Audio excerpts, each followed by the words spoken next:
Last Friday, a senior guy at work named Omura died. Of course, I didn't see the scene directly, but it seems that he died in his room in his apartment with a ballpoint pen stuck in each ear. His hands were apparently clutching the pen so tightly that the police did not even recognize the incident, but immediately ruled it a suicide. My colleagues at work were wondering how Omura died, but I wasn't particularly surprised. Even so, I imagine that an autopsy was desperately needed, and Omura's body was probably examined in detail. There was a funeral wake right after, and my colleagues went to the funeral hall, but I told the section chief that I had something I couldn't miss, and went straight home. I know it must have seemed unnatural from the outside, but I don't think I can bear to be in a damp space like a wake where everyone is silent. Omura and I were close enough to know the location of each other's apartments. About 3 weeks ago, he came to my room after work. We were drinking canned beer and talking behind each other's backs. Neither of us was the type of person who only wanted to enjoy conversation when drinking, so we didn't have the TV on or any music playing. Eventually, we ran out of the beer we had bought. I thought it would be fine as long as we could enjoy our conversation without alcohol. But he didn't seem to be having it, and immediately suggested we go out to buy some. Reluctantly, we went to the local supermarket to buy some. As soon as we entered the store, he said, "Hey, what's that?" He asked me with a grin. I looked where he was pointing and saw a woman with shaggy hair hanging down to her waist, with a shopping basket hanging from it, selecting vegetables. It was an ordinary scene, but the only thing unusual was that the woman was laughing out loud. She's holding a lettuce in her hand and laughing while saying, even that, to me, is just an ordinary. She's a laughing woman. This laughing woman is a well-known person in the neighborhood. At a quick glance, she is an ordinary young woman, nothing special. Sure, her waist-length hair is sore and shaggy, but you can find women like that anywhere. But the unusual thing about the laughing woman is that she is always laughing, just as her name implies. She has a distinctive laugh that sounds like air leaking out of something, yet it's a little damp, and she drools out of the corners of her mouth. That's why everyone calls her Laughing Woman, and the lady at the cash register, Ms. Laughing. As long as people don't mind the laughter, she doesn't bother anyone, so people don't care too much. Looking back, I think Omura was very drunk at the time, he said. "I'm going to go make fun of her." And he went up to the laughing woman. I was too drunk to stop him. Hey, what's so funny?" he said to the laughing woman. But the laughing woman didn't answer. She just laughed and laughed. "Hey, come on, answer me. The world is in a recession, and you're having fun." He said something like that. I knew the laughing woman would just laugh and say, and not answer anything.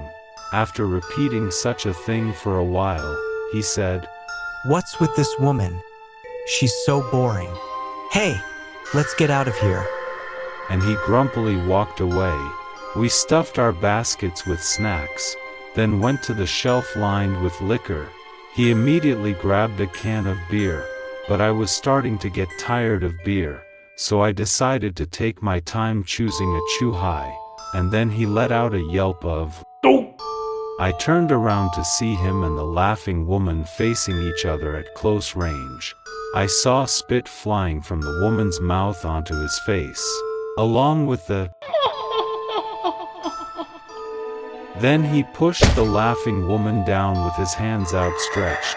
The laughing woman fell down dizzy, flat on her ass, and still kept laughing. Shoppers and store clerks were looking at them from a distance, and I was starting to feel awkward, so I picked out a random chu-hai and quickly paid the bill with him. When I asked him what happened, he said, I was just standing there watching you pick out your drink when I heard a sickening sound of laughter in my ear. I turned around and saw her face right in front of me. He said he was so creeped out that he pushed her away as soon as he saw her face. Then he tried to add something else. I looked closer and saw her, but he clammed up and wouldn't let me hear the end of it. After returning to my room, we started drinking together again. But he wasn't feeling well after what he had just said, and we often lost our conversation and became silent with each other. When the conversation would break off like that, he would scurry around and move his gaze. Then it was time for the bus to run out, and he left. The next day, Omura started acting strangely. First, he started listening to music on his music player a lot. This in itself is not strange, but when I saw him on his way to work and called out to him, he would only raise his hand lightly and would not take off his earphones. When I approached him, I found that he seemed to be listening to the music very loudly and the sound was leaking a lot. He even started listening to music during his lunch break. When I tried to invite him out for lunch, he would quickly put on his earphones and go somewhere by himself. And to top it all off, he never takes his earphones off even when he's at work. When I thought this was strange, one of my superiors yelled at him. After that, he stopped listening to music at work, but started talking to himself instead. And he would say things like, "Shut up, very loudly. He wouldn't stop even when people tried to warn him. Everyone was getting weirded out. I couldn't bear to look at him, so I decided to call him up after I left work and talk to him. He was reluctant to talk to me at first, but said he would talk to me in a lively place, so I took him out to a family restaurant. When we got to the restaurant, I started to tell him that he was crazy, and he said he knew what he was talking about. It was quite a difficult conversation. But here's a rough summary. After the incident at the supermarket, he started to hear the laughter of the laughing woman. At first it was just a faint sound, and he thought he was hearing things in his ears, but it seems to be coming closer and closer from behind him, and the laughter is getting louder and louder with each passing day. When there is some noise around him, he doesn't hear the laughter, but when he suddenly goes silent, he hears. Now, even if the area is a bit noisy, he can hear the laughter at a higher volume. The hardest part is in the middle of the night, when he turns off the light to go to sleep. The laughter hits him with such force that it seems to echo through the room, making it impossible for him to go to sleep. In summary, it's short, but it actually took me quite a while to grasp the content because in the middle of talking he would suddenly start yelling and repeating, that woman, in a voice that sounded like he was about to cry.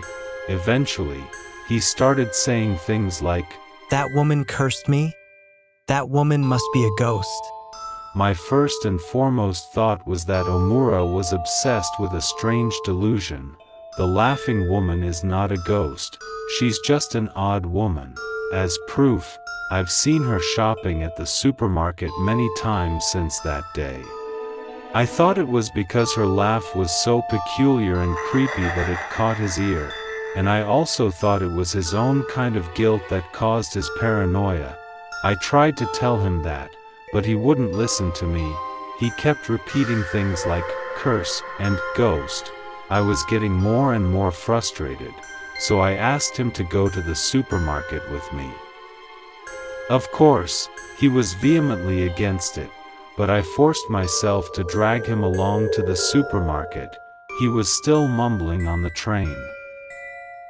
When we finally got to the front of the supermarket, he said he still didn't want to. I suggested that we take a peek inside the store from the bicycle parking lot in front of the store. He still said he was leaving, but I held him firmly by the shoulders so he couldn't run away. But when we looked around the supermarket through the glass, there was no laughing woman. I always run into the laughing woman around this time of day, so maybe it was a mistake to think that she would be there. I thought this was bad luck, because if we didn't see the laughing woman here, he might be even more convinced that she was a ghost. Still, I persisted, thinking that if I waited a little longer, she might show up for shopping as usual. Eventually, he covered both ears and started shaking. He'd say, "I can hear her." in that whiny, snotty little child's tone. "I'm cursed," he said.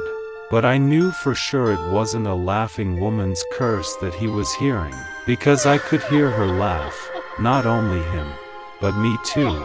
I turned my head to the side and saw the laughing woman standing right behind Amura, who had me by the shoulders. She was laughing and drooling. I put all my strength into my hand on his shoulder so he would never turn around. He's scared of laughing women, and it's definitely not safe for him to be facing her at such a close distance. A little while later, the laughing woman left laughing in the opposite direction of the supermarket. As she walked away, her face turned toward me. I had seen the laughing woman from a distance before, but this was the first time I had seen her face to face at such a close distance. Her mouth was open in a smile, but her eyes, looking at me through her shaggy hair, were not smiling at all. But it wasn't the mouth that scared me. It was the laughing woman's mouth itself. Drool was bubbling at the edges of her lips, and her mouth had no teeth. Then I forced him to get on the bus and go home alone, still shaking, not knowing what had happened. I didn't care about his delusions at that moment. I just wanted to go back to my room as soon as possible, because I was scared of what I saw. After that day, he stopped coming to work. At first everyone thought it was just a case of him skipping work, except me. If you are interested in these Japanese urban legends, please subscribe to our channel and give us a high rating. See you again in the next horror.